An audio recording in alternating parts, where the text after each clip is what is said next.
Баршаңызға қалайсыздар? Бізде эфир бітті, осы сөзді айтып өттік сіздерге. Бізге күніге осы, эфир бітті. Эфир барысында бізге сыйлық келді. Біздің қолдаушылардан Армия Галы алдымға және маған мынандай керемет сухофрукты жібітті. Витамин как раз. Витаминдер. Әдемі, күшті. Рахмет сіздерге үлкен. Рахмет сіздерге. Сіздерде жылы келген жүріңіздер, ауырмаңыздар. Барлықтарыңызға сәттілік. Бинура қалайсыз? Жақсы. Қордада таныстық болып жатыр. Иә. Әмір, Айсұлу, жалпы ойыңыз қалай? Білмеймін енді. Мен танимын Айсұлуды. Өйткені неше түрлі передачаларды көргенмін, мінезі өте жаман қыз. Мен ойлаймын, что олар келіспейді Әмірмен. Бірақ мен қызғанбаймын, просто мен ойым. Сіздің тек қана ойыңыз. Мен тек қана ойым. Солай. Қайырлы күн, Бинура, қалайсыз? Жақсы, өзіңіз қалайсыз? Бізде бәрі жақсы.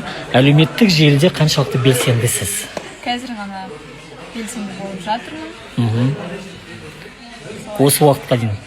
Осы уақытқа дейін көп белсенді болған емес. Неге? Ұнамай ма? Жоқ, ұнайды, бірақ актив төмен болды. Сол үшін желанием жоқ болып кетті. Бірақ қазір бәрі күшті, өзіме ұнап тұр, просто даже түсіргенде бір салғанға, қараған қандай әдемі деп солай. Жалпы қазіргі заманда әлеуметтік желі керек пе? Және белсенді болу керек пе? Енді ол әр адамның Өзіне байланысты. Ғой. Мен үшін қазір, білмеймін, мен бала кезімнен бастап өзім ұнатам. Фотоға түскенге, видеоға түскенге, бір күлкінішті видеоға түскенге, сол үшін маған ол маңызды. Енді соның бәрін салыңыз, көрейік, бірге күлейік. Сәттілік. Құрметті оқырмандар, бүгін Қосылайық бағдарламасында Катя Вайт ханым қонақта. Дәл қазір керемет ән шырқалды эфирде, біраз сөйлестік, сұхбаттастық. Келгеніңізге көп рахмет. Енді біздің Қосылайық бағдарламасына бізде жаңару болып жатыр. Бір ақыл кеңесіңізді айта кетсеңіз.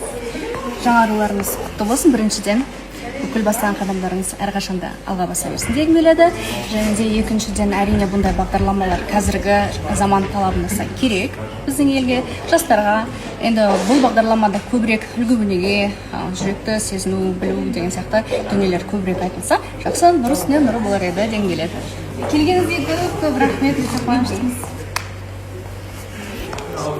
Бобик, ортадағы таныстық жайлы көз ой пікірінді айтып кетсен. Еркеғалиға үміткер келді, Альбина есімді.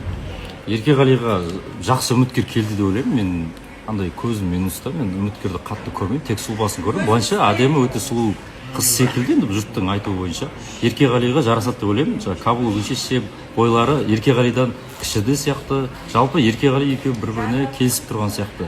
Мен ойымша таныстықтары біразға баратын сияқты. Өйткені Еркеғалидің бұндай болып бүйтіп өзгергенін мен досым ғой, бірінші рет көріп отырмын да. Мынадан кейін Еркеғалимен мен таппай қаламау, араласа алмай қаламау деп ойлап тұрмын. Осы бір кездесу ұзаққа баратын сияқты. Әумин. Дина, ортада Еркеғали мен Альбинаның таныстығы болды. Жалпы бұл таныстыққа ой пікірің қандай? Ой пікірін дегенде екеуі көпке бармайтын сияқты, себебі ол кісінің өзі. Кішкене қаттырақ сөйлесеңіз. Иә, екеуі көпке бармайтын сияқты. Менің ойымша, себебі Альбина есімді үміткердің өзінің отбасы бар екен, және де бұрын ажырасқан екен. Ал Еркеғалидің бұрынғы өзінің айтқан талаптары бойынша Еркеғалиға жаңағыдай ажыраспаған, балашы, өзіне тең-теңмен тізіп қалмен деген сөз бар ғой, сол сияқты қыз баланы күткен еді. Сол үшін де көпке бармайды. Ислам, жалпы Еркеғалидің таныстығы болып жатыр Альбинамен, сен өз ойын айтып берсең. Негізі ойым өте керемет қыз келіп отыр. Көз таярлықтай қазақтың қас сұлуы десек те болады. Енді өкінішке орай бір ара қатынас дұрыс болмай ажырасқан екен. Енді ол нәрсені ешкім өз басына тілеп алмайды. Мен ажырасам дегенмен де енді Еркеғалиге сенеміз, барлығы жақсы болады деген ойдамыз. Күшті жұп шығатын сияқты. Достар, ертең менде өте маңызды күн.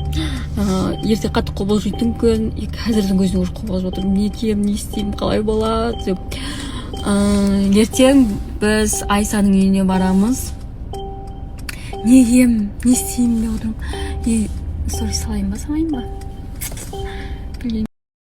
мен мысалы бір түрлі бір әдетім бар. Осылай шашымды басқа түске шығарам дегенше қанша жыл кәдімгідей қиналып, ай сайын шашымды бояп, осы түсін шығарам деп шығарам да, осылай жылда осылай әр 5 жыл сайын қайталанып тұратын нәрсе. Ол нормально уж.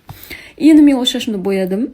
Енді қазір суреттеріме қараймын да, маған негізі қара шаш қана жарасатын сияқты деп отырмын. Ал не істедіңдер сонша шашымды әжептәуір бояғанда? Ойым айнып кетті да. Енді қайтып қараға бояғым келіп тұр. Ал мен шашымды қанша уақыт, 1 жыл ойлаңыздар, 1 жыл осы шашқа дайындадым. 1 жыл не істедім? Үй маған қара жарасатын сияқты ойланып отырмын енді. Неге мен бұндай? Үй маған біреулер жазып жіберіпті, бұндай шаштар қара қыздарға жараспайды деп. Мен қара емеспін ғой. Мен кім айтты қара деп? Мен аққұба, әппақ, күн көзіне түспеген сұлу қызбын ғой десең. Неге достар, жарасатын сияқты. Жарасады деп айтып қойыңдаршы. Хотя бір ай жүрейік.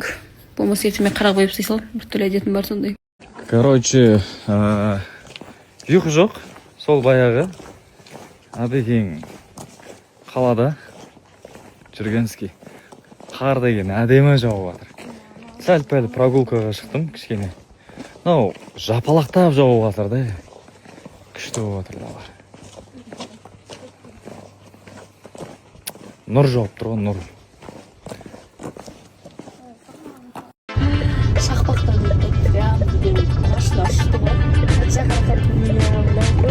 Көз алдымыздан өтті ғана. Тайғанда. Тайып бір жермен ұшырды да. Bismillah var. Bir situasyon oldu şimdi. Ya. Şükür şaqaqdan ötürdü. Bunu dedi. Şurada dedi.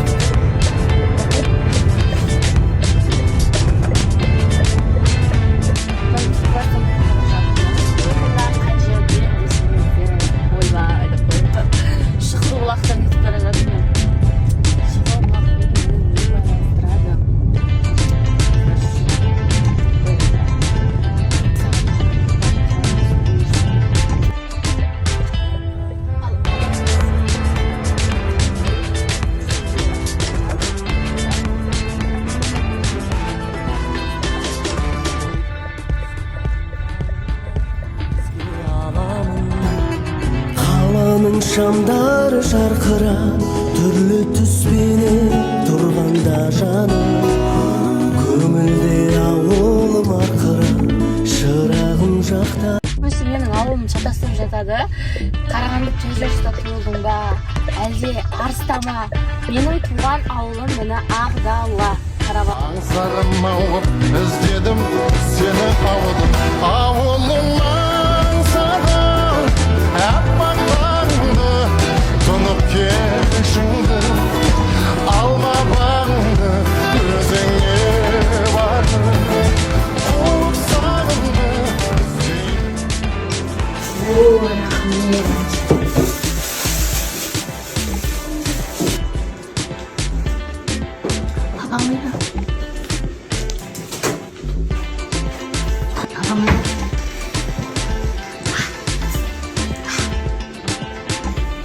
Babam қайда? Ертең Азат қайда? Даудың шығатшы?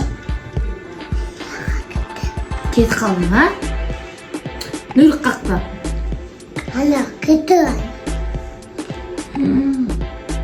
Бәрі кетіп қалды ма? Сен тастап кетті ма? Папаң қашан келеді? Қатан.